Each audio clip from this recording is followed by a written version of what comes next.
গত সোমবার রাজ্যের বিরোধী দলনেতা শুভেন্দু অধিকারী হাওড়ার বেলগাছিয়ার ভাগাড়ে ক্ষতিগ্রস্তদের সঙ্গে দেখা করতে গেছিলেন। অভিযোগ, বিরোধী দলনেতা শুভেন্দু অধিকারীকে সেই এলাকায় ঢুকতে বাধা দেয় পুলিশ এবং তাকে হেনস্থা করা হয়।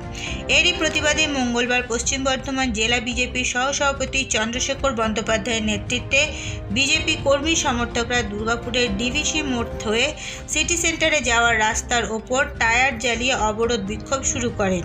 ঘটনার জেরে বেশ কিছু সময় ধরে অবরুদ্ধ হয়ে পড়ে এই গুরুত্বপূর্ণ রাস্তাটি।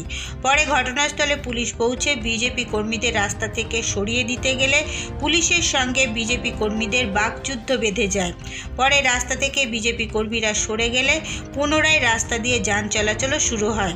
এদিন জেলা বিজেপির সহসভাপতি চন্দ্রশেখর বন্দ্যোপাধ্যায় বলেন, স্পিকার বিমান বন্দ্যোপাধ্যায়ের কনস্টিটিউয়েন্সি বারুইপুর গেলে হাওড়ায় নিরন্ন মানুষগুলোকে জল খাবার দিতে গেলে সেখানে হচ্ছে মমতা পুলিশের বিশেষ সম্প্রদায়ের একজন পুলিশ অফিসারকে দিয়ে, বিশেষ ধর্মের একজন পুলিশ অফিসার যে শুধুমাত্র শুভেন্দু অধিকারী সনাতনের নেতা, সনাতনী একজন নেতাকে একজন বিশেষ সম্প্রদায়ের একজন মুসলমান পুলিশ অফিসার তিনি হচ্ছেন হাতে আঁচড় দিচ্ছেন, হাতে রক্ত বের করে দিচ্ছেন।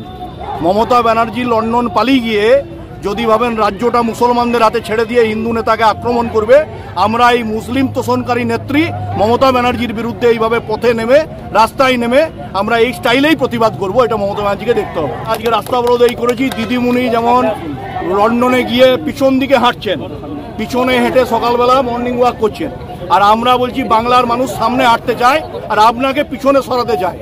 উনি পিছনে হাঁটতে লন্ডনে গিয়ে শুরু করেছেন, বাংলায় ফিরে পিছনে হাঁটতে শুরু করবেন। সেই প্র্যাকটিসটা লন্ডন থেকে দিদিমণি করে আসছে।